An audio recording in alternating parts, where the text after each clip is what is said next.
I am 72 years old now, and my body reminds me of this every single morning when I wake up. My knees creak when I stand. My hands shake a little when I hold my coffee cup. And there are days when even breathing feels like work. I look at myself in the mirror sometimes, and I barely recognize the woman staring back. The skin is loose. The eyes are tired. The hair is thin and gray. This is me now. This is what time does. And I know, somewhere deep inside, that I do not have forever. I do not even have much time left.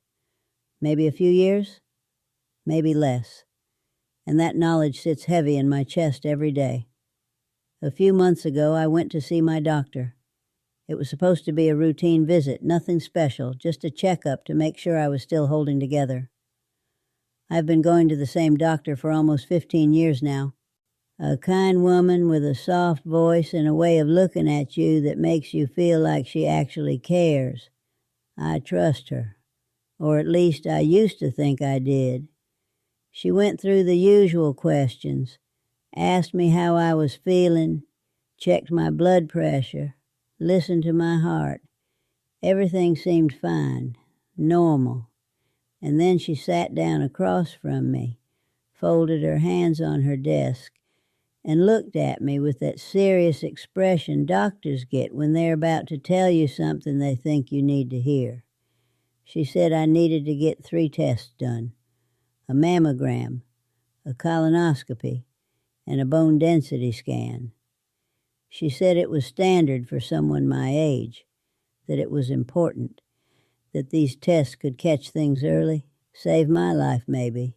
She was calm about it, professional, like she had said these exact words 1,000 times before to 1,000 other women just like me.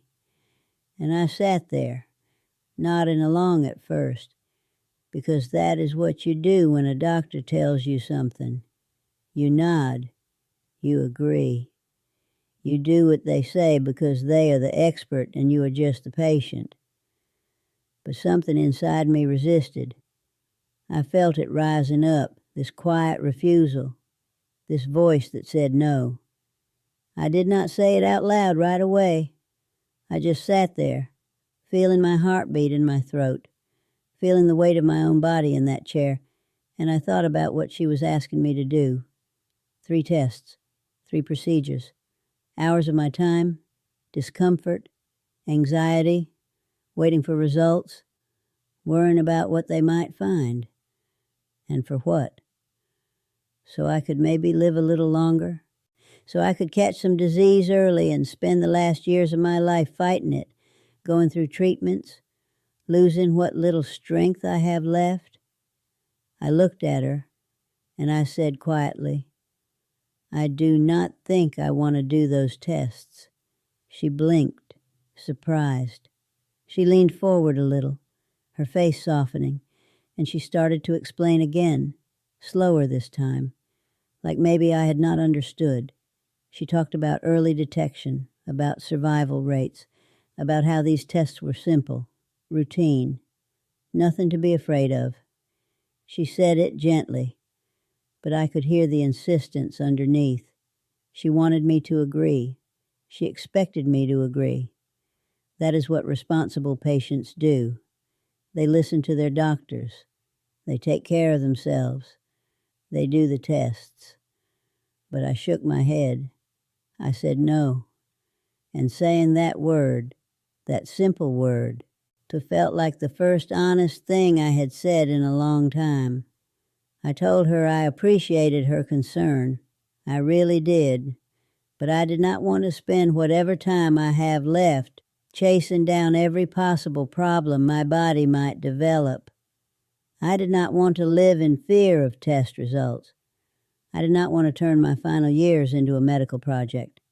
I wanted to live, really live, not survive, not manage, not monitor, just live.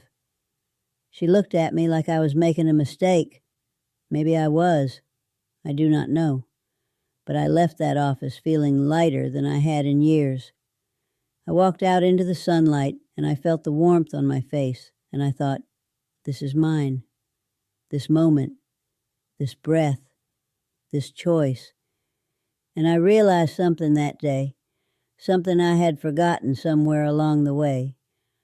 I realized that I had been living my whole life like I was preparing for something, like I was saving myself for some future moment that would finally matter.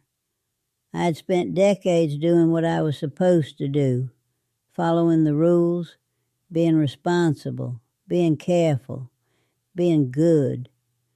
And now at 72, with my body falling apart and my time running out, I was still doing it, still putting off living because I was too busy preparing to live.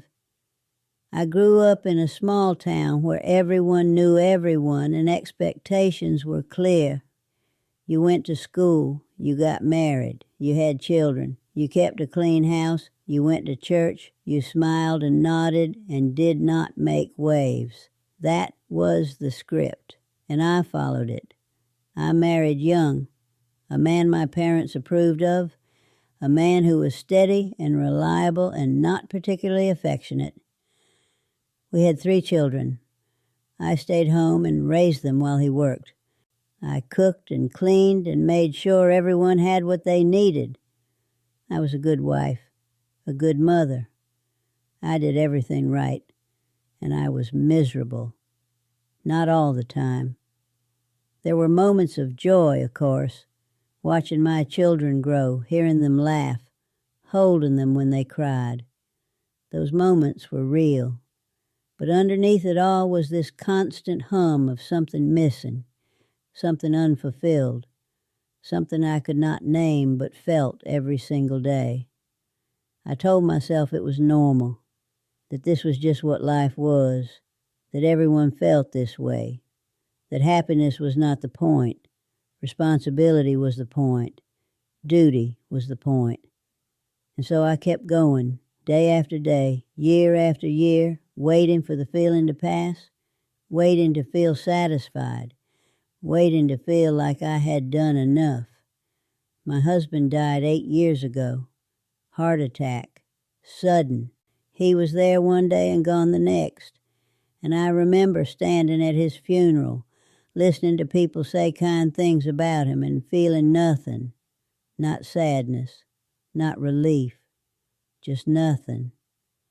I cried because that is what you're supposed to do, but the tears felt fake. I went home to an empty house and I sat in the silence and I thought, this is it. This is my life.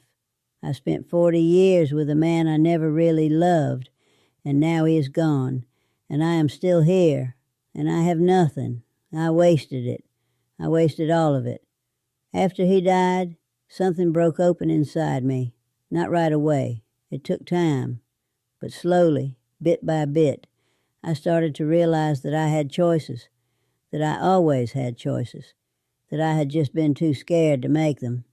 I started doing small things, things that felt selfish at first. I stopped cooking big meals every night. I ate what I wanted, when I wanted. I stopped cleaning the house obsessively. I let the dust sit. I stopped answering the phone every time it rang. I stopped saying yes to things I did not want to do. I stopped pretending, and it felt good. Terrifying, but good. I started traveling. Not far, not expensive trips, just places I had always wanted to see but never made time for. I went to the ocean and I stood with my feet in the cold water, and I felt alive. I went to museums and looked at art for hours. I sat in cafes and watched people and read books I'd been meaning to read for years. I did nothing. I did everything. I lived for myself for the first time in my entire life, and it was glorious. So when my doctor told me I needed those tests, I thought about all of that. I thought about how much time I had already wasted being afraid, being careful, being responsible. And I thought about how little time I have left, and I decided I was done. Done being afraid, done letting other people tell me what I should do with my body, with my life.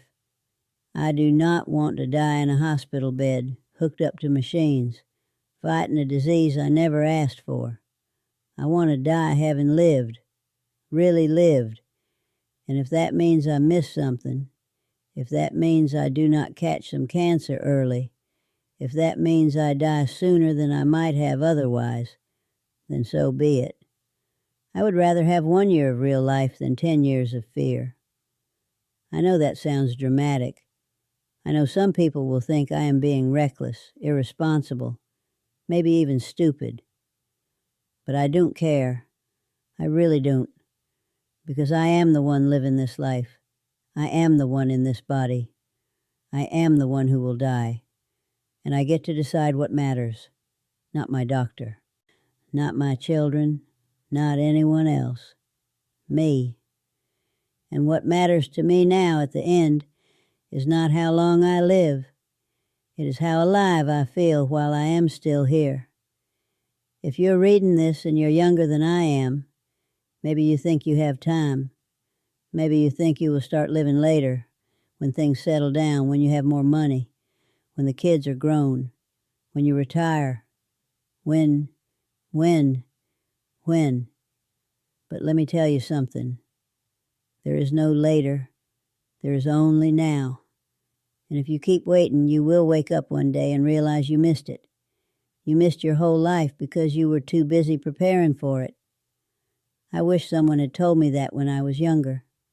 I wish I had known that it was okay to be selfish, to choose myself, to say no. I wish I had known that happiness was not something I had to earn or deserve, that it was just there, waiting, if I was brave enough to reach for it.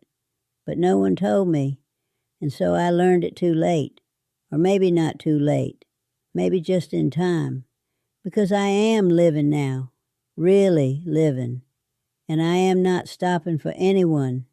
If what I am saying means something to you, if you feel that same quiet refusal rising up inside you, then stay with me. I am going to keep talking, keep sharing, because I do not have much time left, and I do not want to waste it. Subscribe if you want to hear more.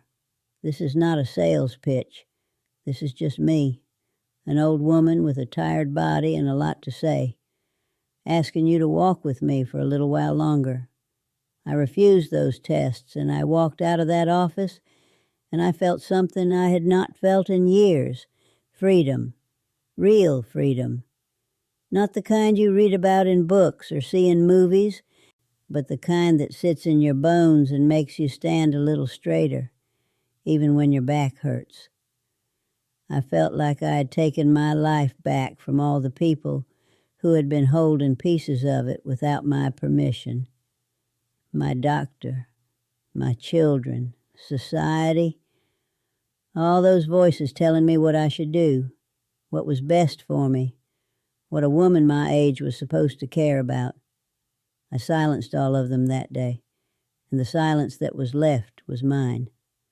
My children did not understand. Of course they did not. I told them about my decision a few days later, when my daughter called to check in like she does every week. She is the oldest, the responsible one, the one who inherited my need to take care of everyone else. I love her deeply, but sometimes talking to her exhausts me because I can hear myself in her voice. All that worry, all that fear disguised as concern. I told her I had been to the doctor, and that the doctor wanted me to get some tests done, but I had decided not to. There was a pause on the line, a long pause, and then she said, very carefully, like she was talking to a child, "Mom, you need to take care of yourself." I almost laughed. Take care of myself. As if I had not spent my entire life taking care of everyone but myself. As if self-care meant doing what doctors tell you to do, submitting to tests and procedures and treatments, managing your body like it is a machine that needs constant maintenance. I tried to explain it to her. I said I was taking care of myself. that I was choosing how I wanted to spend my time, that I did not want to live in fear of my own body. But she did not hear me. She heard defiance. She heard stubbornness. She heard her mother making a reckless decision, and she could not accept it. She started listing all the reasons I should get the tests. She talked about her children, my grandchildren, about how they needed me, about how I owed it to them to stick around as long as possible. She said it would be selfish not to. Selfish. That word landed hard. I'd been called a lot of things in my life, but selfish was never one of them.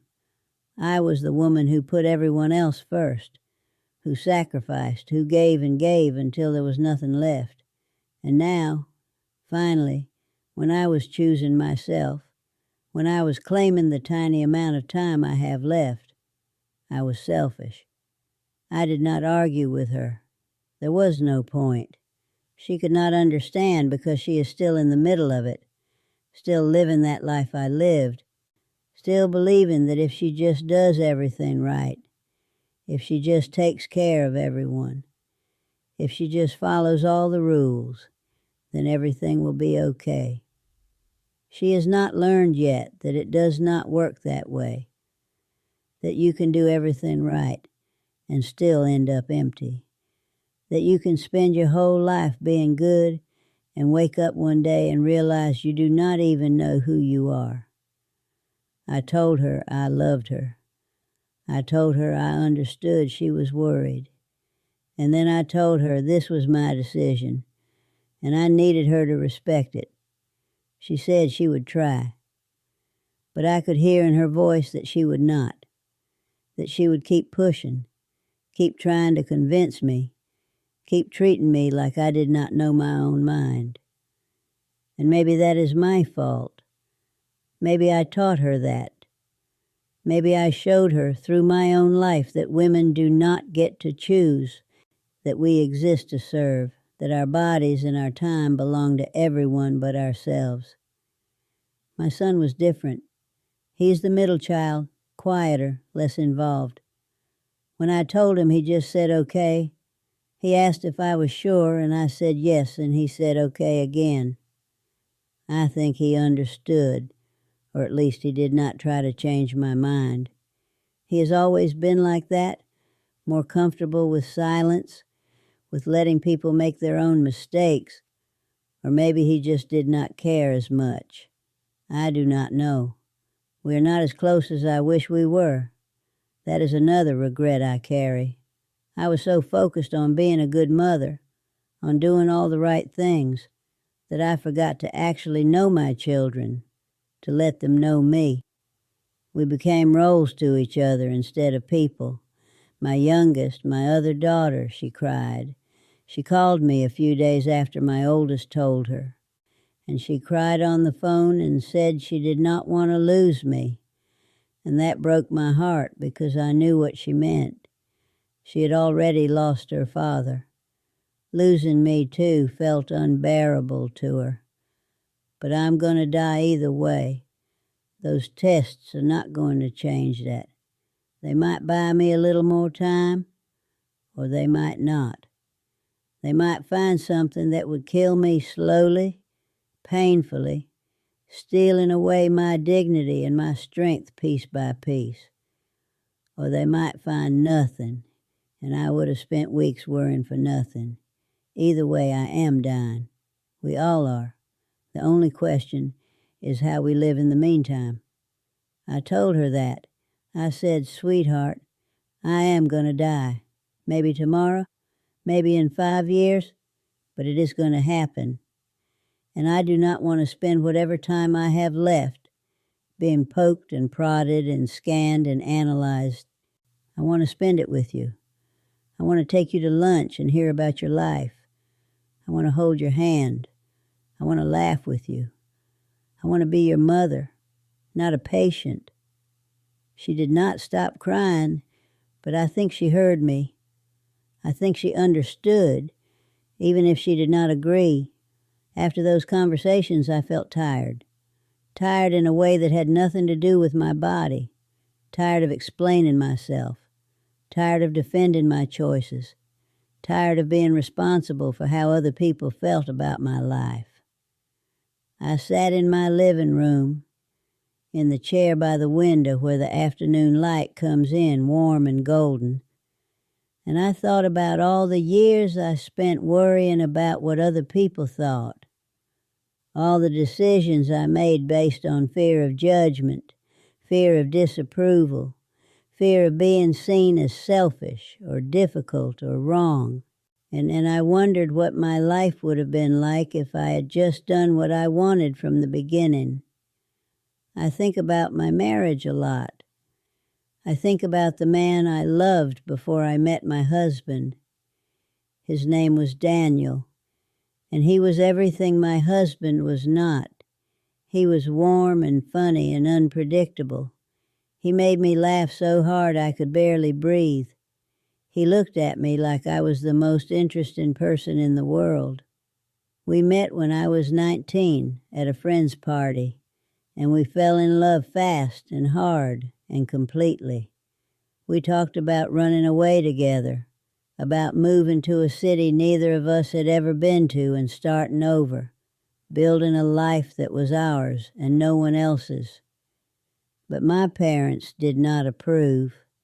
He came from the wrong kind of family, did not have the right kind of job, did not fit into their plans for me. And I was young and scared and desperate to be good, to make them proud, to not disappoint them. So I broke his heart. I told him we could not be together. I told him I had to do what was right. And he looked at me with so much pain in his eyes, and he said, "Right for who?" I did not have an answer. He left town a few months later, and I never saw him again. I heard years later that he got married, had kids, built a good life. I hope he was happy. I hope he found someone who was braver than I was. I married my husband 6 months after Daniel left. A safe choice, a respectable choice, a choice that made everyone happy except me. And I told myself it was fine, that love was not the most important thing, that stability and security mattered more. I told myself I would grow to love him, that love was something you built through shared experience and commitment. And maybe that is true for some people, but it was not true for me. I never loved him. Not really. I cared about him. I respected him. But I never felt that fire, that aliveness, that sense of coming home to myself that I felt with Daniel. I settled, and I spent 40 years paying for it. I do not think my husband knew, or maybe he did, and he just did not care. We were polite to each other, functional, efficient. We raised our children and managed our household and appeared, from the outside, to be a perfectly normal couple. But in private, in the quiet moments, there was nothing. We did not talk, not really. We did not touch except out of obligation. We existed side by side, but we were not together. And I told myself that was enough, that it had to be enough, because leaving was not an option, because I had made a choice and I had to live with it, because that was what you did. You stayed, you endured, you made it work. But it was not enough. It was never enough. And now, at the end of my life, I look back and I see all that wasted time, all those years I could have spent being happy, being loved, being alive, and I want to scream. I want to shake my younger self and tell her to run, to choose herself, to stop being so afraid. But I cannot. I can only sit here, in this tired old body, and feel the weight of all those unlived years pressing down on me. That is why I refuse those tests, because I am done wasting time. I am done being afraid. I am done choosing other people over myself. I have maybe 5 years left, maybe 10 if I am lucky. And I am not spending them in waiting rooms in hospitals and treatment centers. I am spending them doing what I want, seeing what I want to see, being who I want to be. And if that means I die sooner, then at least I will die as myself. Not as the version of me everyone else needed me to be. I know this is hard to hear. I know it sounds selfish, but selfishness is not always a bad thing. Sometimes it is necessary. Sometimes it is survival. Sometimes choosing yourself is the bravest thing you can do. And I am choosing myself now, at the very end, because I did not do it before, and I refuse to die without knowing what it feels like. The first thing I did after refusing those tests was book a trip. Not a big trip, not some grand adventure across the world, but a trip to a place I had always wanted to see and never made time for. A small coastal town 3 hours north, the kind of place with rocky beaches and gray skies and a lighthouse that stands crooked against the wind. I'd seen pictures of it years ago in a magazine, and I remember thinking, someday I want to go there. But someday never came.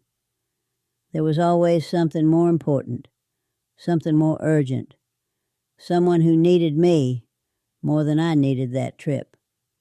So I booked it. I called a little bed and breakfast, the kind with uneven floors and quilts on the beds, and a woman who answers the phone with a voice that sounds like she is smiling. I told her I wanted a room for 3 nights, just me, no one else. She did not ask why. She just said she had a room with a view of the water, and that breakfast was at 8.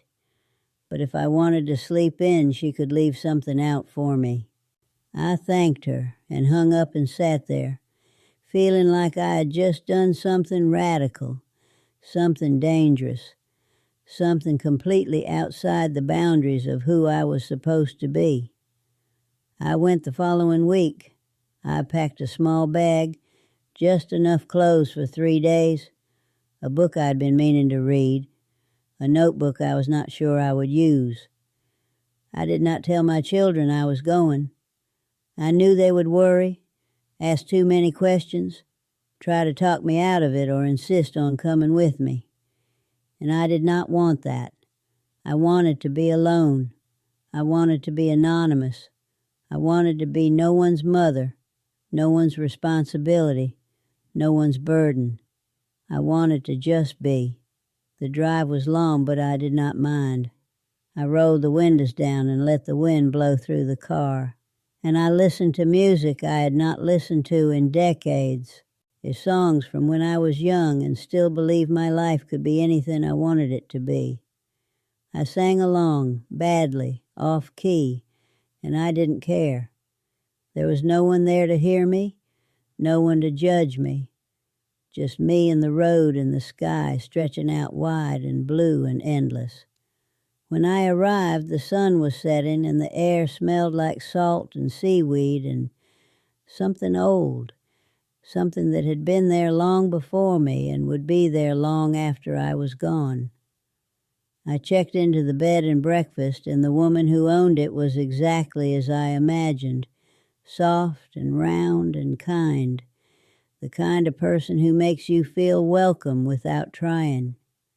She showed me to my room, and it was small and simple and perfect. A bed with a white quilt, a chair by the window, a view of the water turning dark as the light faded.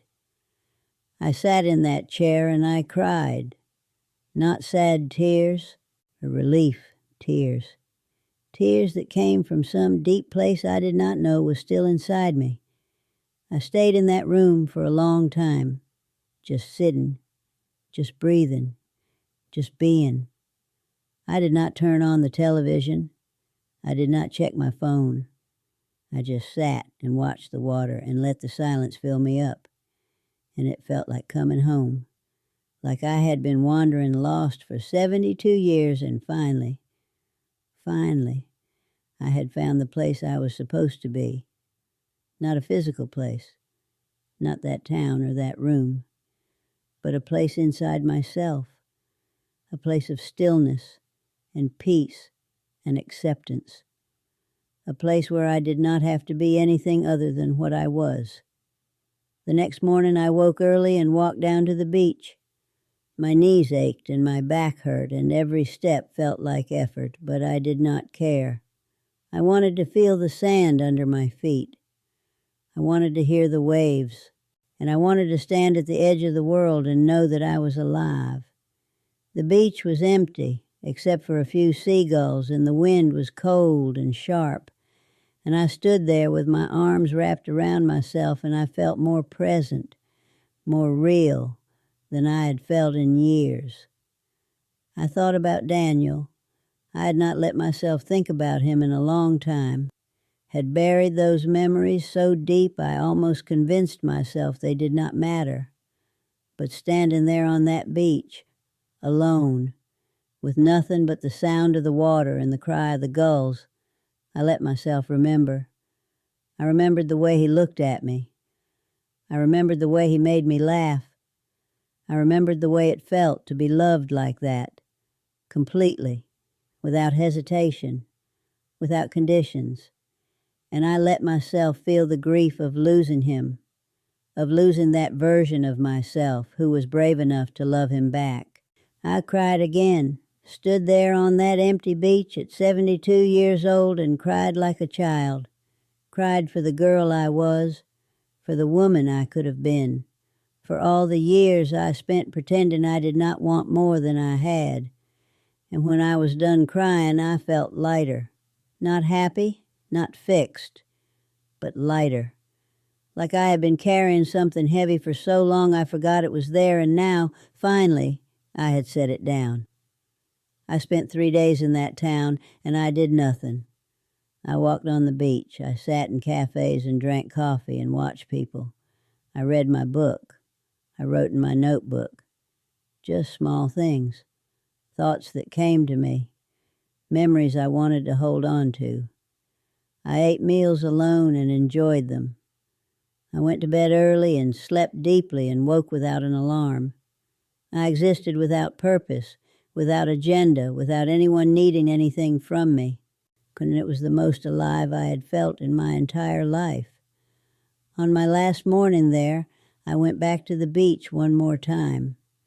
The sun was just coming up, and the sky was pink and orange and gold, and the water was calm, almost glassy. I stood there and I thought about my life, about all the choices I made and did not make, about all the ways I got it wrong and the few ways I got it right. And I forgave myself. I forgave myself for being scared. I forgave myself for choosing wrong. I forgave myself for wasting so much time, because I did the best I could with what I knew. We all do. And punishing myself for it was not going to change anything. The only thing I could change was what I did next. I drove home feeling different, not transformed, not healed, but different, like something inside me had shifted, had cracked open just enough to let a little light in. And when I got home and walked into my empty house, it did not feel lonely anymore. It felt like mine, like a space I had claimed, a space where I could be whoever I wanted to be without apology. My daughter called that evening, the oldest one, the worried one. She asked where I had been, said she had tried to reach me.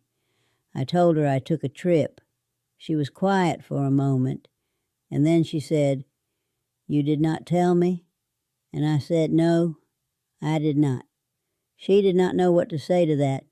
She was used to me explaining myself, justifying my choices, seeking her approval, but I did not do any of that.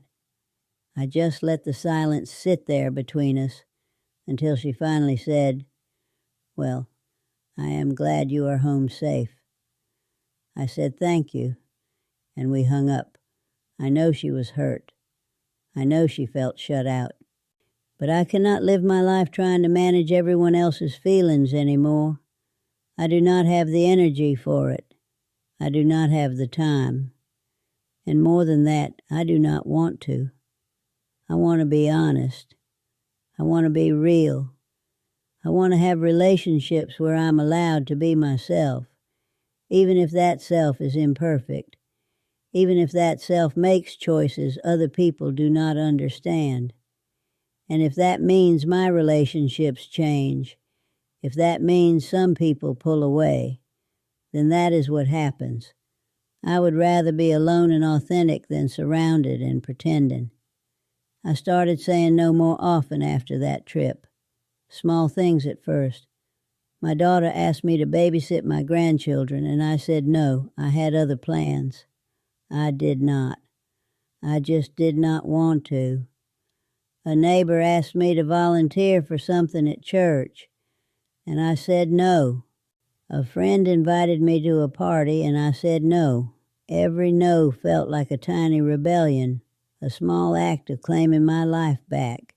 And every time I said it, I expected to feel guilty, but I did not.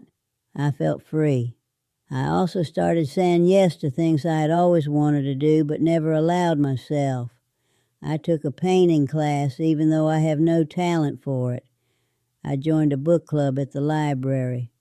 I started going to a cafe downtown every Thursday morning and ordering the same thing, sitting at the same table, becoming a regular. I bought clothes I liked instead of clothes I thought were appropriate for a woman my age. I cut my hair short because I was tired of dealing with it. I stopped wearing makeup most days because my hands shake too much to put it on properly, and I did not care anymore what I looked like. And you know what? No one noticed, or if they did not say anything. The world did not end because I started living for myself. The sky did not fall. My children did not abandon me. Life just went on. And I was in it, really in it, for the first time.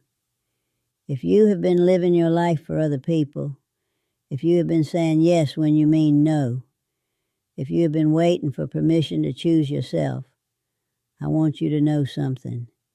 You do not need permission. You do not need anyone's approval. Your life is yours. It belongs to you, and you are allowed to live it however you want. I know that is scary.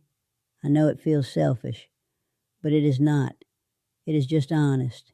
And honesty, real honesty, is the most generous thing you can give to yourself and to the people who love you. I do not know how much longer I have. Could be 5 years, could be 5 months. And my body is breaking down slowly but surely, and I feel it every day. But I'm not afraid anymore. I'm not spending my days worrying about what might happen, what disease might be growing inside me, what test results might say. I'm spending my days living, really living. And when the end comes, whenever that is, I will be ready. Not because I have done everything I wanted to do. I have not. There is not enough time for that. But because I will know that I tried, that I chose myself, that I stopped pretending and started being real. I want to tell you about the day I knew I was done pretending. It was a Tuesday afternoon, nothing special about it, the kind of day that blends into all the other days until you forget it ever happened. I was sitting in my living room, the same room I had sat in for almost 30 years. The same furniture, the same curtains, the same everything. My daughter had just left. She had come over to check on me, brought me groceries I had not asked for, cleaned my kitchen even though I told her not to bother. She meant well. She always means well. But watching her move through my house like I was incapable of taking care of myself, like I was already half gone, something inside me broke. After she left, I sat in that chair by the window, and I looked around, and I realized I hated that room. I hated the couch my husband had picked out 40 years ago, heavy and dark and uncomfortable. I hated the coffee table with the scratches from where the kids had done their homework.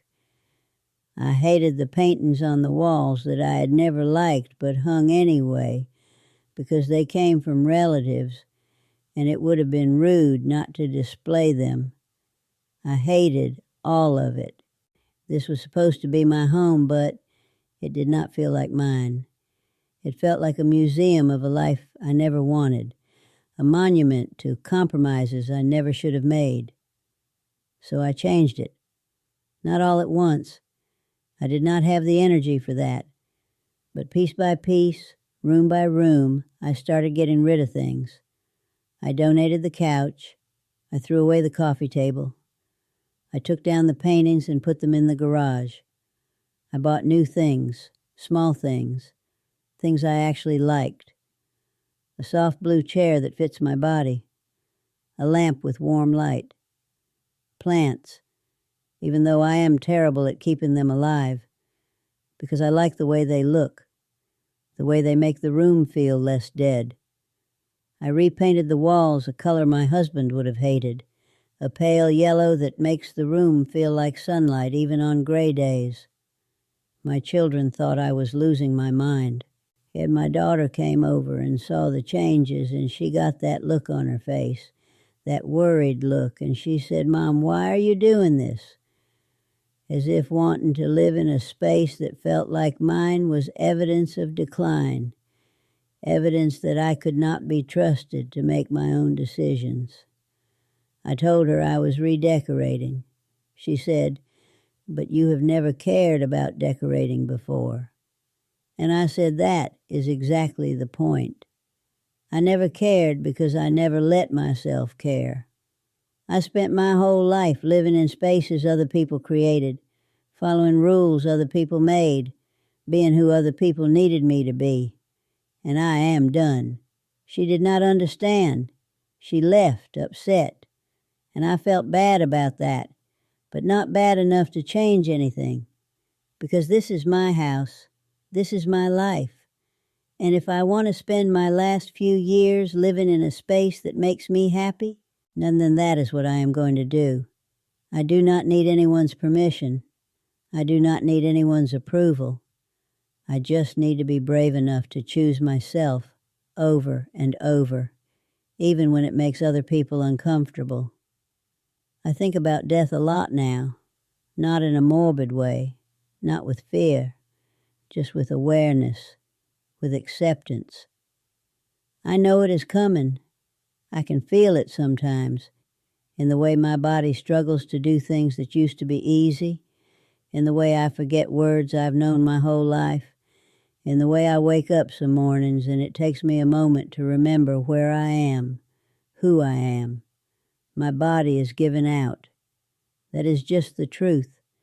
And I could spend whatever time I have left fighting it, getting tests, catching problems early, prolonging the inevitable, or I could spend it living. I choose living. I choose mornings where I wake up and make coffee and sit by the window and watch the world without worrying about what my cells are doing, what might be growing or failing inside me.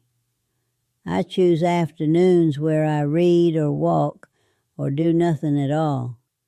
I choose evenings where I cook meals I enjoy and eat them slowly and do not rush. I choose nights where I go to bed when I am tired and sleep as long as I want.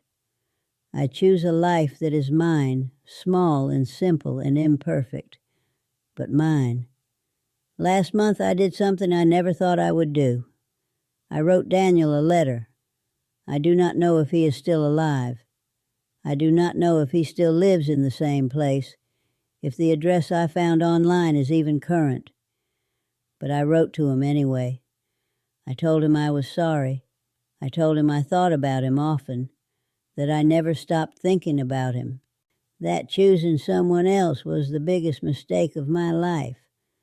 I told him I hoped he was happy, that he had a good life, that someone loved him the way he deserved to be loved.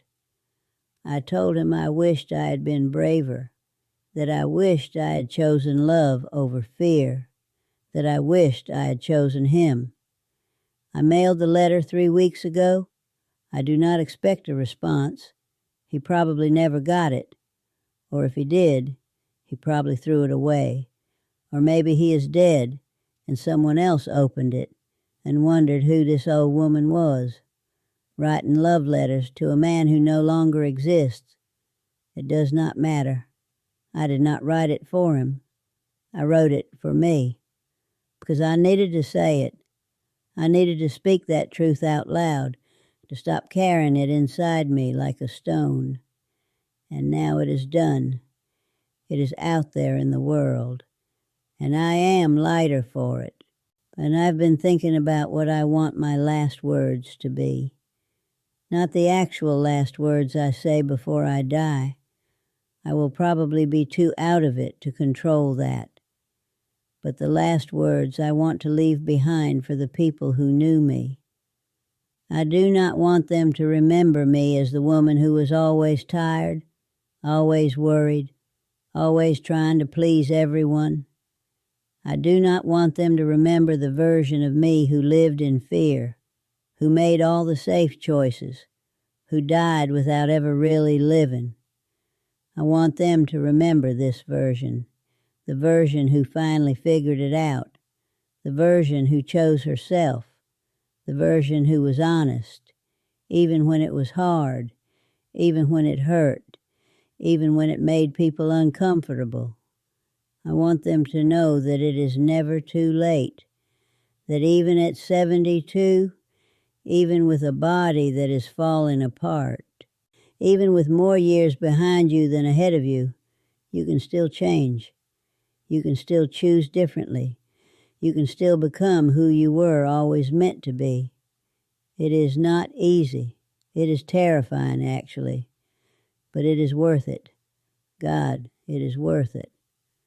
I look at my grandchildren sometimes and I see them already learning the same lessons I learned, already shrinking themselves to fit into boxes other people made for them, already choosing safety over joy, already forgetting that they have choices. And I want to shake them. I want to tell them to run, to be wild, to make mistakes, to choose love even when it is scary, to choose themselves even when everyone else wants something different. But I cannot. They have to learn it on their own. We all do. All I can do is live my life in a way that shows them it is possible, that you can break free, that you can start over, that it is never, ever too late. My body hurts most days now, my knees, my back, my hands. I move slower than I used to. I forget things. I get tired easily. I am falling apart. But I am more alive now than I have ever been, because I am finally living as myself, not as someone's wife, not as someone's mother, not as the good woman who does what she is told, just as me, imperfect, selfish, honest, free. And that is enough. That is more than enough. That is everything. I do not know how long I have.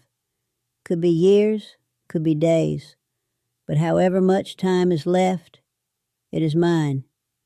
And I am going to spend every moment of it being exactly who I am, doing exactly what I want, living exactly the life I choose. No more pretending, no more waiting, no more fear. Just this, just me, just now. If this resonates, share this. Leave a comment. Tell me what you're going to do differently. Subscribe, because I have more truths to share and not much time left. The clock is ticking. What are you going to do with your time?